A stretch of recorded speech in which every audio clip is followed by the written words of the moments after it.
السلام عليكم ورحمة الله، مرحبا بكم في قناة وصفات أم عاد جزائرية. نتمنى إن شاء الله تكونوا لاباس، تكونوا بخير، صحة رمضانكم وصحة صيامكم، تصوموا بالصحة والهنا إن شاء الله. نواصلوا دائما وأبدا مع سلسلة الرمضانية. اليوم جبت لكم أروع وألذ وأبن البوراك العنابي الأصلي على أصوله، بزاف بنين بحشوة ما تخطرش على بالكم، حتى أكيد تجربوه وراح يعجبكم، وتخليوا لي آرائكم عبر التعليقات. تفضلوا معايا للمطبخ وفرجة ممتعة. بسم الله، ولا يحلو الكلام إلا بالصلاة والسلام على رسول الله. أولا هنا عندي البطاطا، أنا درت البطاطا البيضاء، غسلتها نقيتها غليتها في الماء وطحنتها بيان. هنا عندي اللحم المفروم اللي هو فيون داشي، راني قليته شوية. نتوما كل واحد يدير حسب المقدور نتاعو، يعني حسب أفراد نتاع العائلة. هنا عندي الجبن المبشور.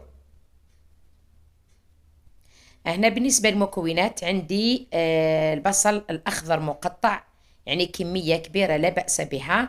عندي زوج جوابات نتاع الفلفل الأخضر مقطع رقيق. عندي هنا ربطة نتاع المعدنوس أو الدبشاشي اللي تحبوه يكون مقطع رقيق. وعندي هنا الزيتون الأسود مغسول وقطعته أيضا رقيق. وعندي الزيتون الأخضر أيضا غسلته مليح من الملوحة وقطعته رقيق. هنا عندي البيض على حسب واش راح نديرو. نبداو بطريقة التحضير. هنا في البطاطا راح نديرو الفلفل الأبيض، وراح نديرو شويه توابل خاصه بالبوراك، وراح نزيد نديرو شويه نتاع الملح. راني درت الملح، راني للاسف راني نسيت ما صورتوش الملح اكيد بطبيعه الحال. هنا لبست القفاز باش نجمع كل شيء مع بعض. القفاز اكيد راني غسلته يا البنات، لازم تغسل القفاز كي تلبسوه، لازم تغسلوه. هنا كما راكم تشوفوا لحت الجبن، وزدت لحت ايضا الفيونداشي اللي هو اللحم المفروم، راني قليته شويه، وراح نلم كل شيء مع بعض ونزيدوا نلوحوا جميع المكونات، نحطهم هكذا مع البطاطا واللحم وايضا الجبن المبشور، وراح نلم كل شيء مع بعض هكذا حتى نمزجوا المكونات. هنا راح نكسروا البيض على حسب واش نسحقوا. هنا نكسروا زوج بيضات ونشوف، لازم يكون الخليط متماسك، ما يكونش سائل بزاف. انا شوفوا البيض تاعي واش صفر يا البنات، هذا البيض راهو بيض عرب، شوفوا ما شاء الله عطاني حتى لا كولور هذيك جون في لافارس نتاعي. اذا هنا عندي اكيد عندي ورق ديول، تحبوا تخدموهم في الدار، تحبوا تشريهم كيما تحبوا. انا هنا كنت مزروبه شويه، راني شريتهم واجدين اكيد. راح الحال كيما راكم تشوفوا وقت نتاع الفطور كلش. هنا راني نحط الحشوه نتاعي في الوسط، درت زوج ورقات وراح نطبقها عادي كيما موالفين نطبقوا البوراك المربع، ولكن هنا درت زوج ورقات فوق بعضهم. هنا حطيت الزيت يسخن على نار مهيله، يعني ما تكونش قويه بزاف وما تكونش يعني ضعيفه طول، تكون متوسطه.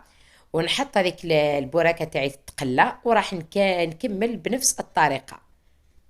بطبيعة الحال أكيد الفيديو راهو يعبر على نفسه. هنا بعد ما نطيب البوراك تاعي حتى يولي مقرمش، يعني يتحمر بيان هكذا، نحطه هنا في البابي تو اسويتي باش يشرب لي هذاك الزيت كامل، باش ينشف لي من الزيت. إذا نتلاقاو في نهاية التقديم.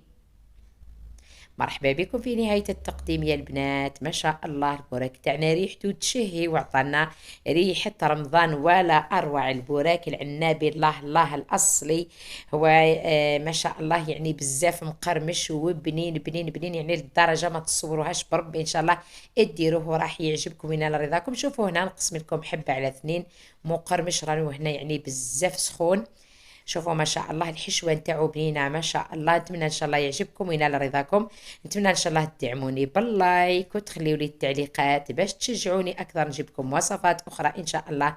دمتم لي اصدقاء واوفياء، صحه فطوركم، اترككم في رعايه الله وحفظه، الى اللقاء.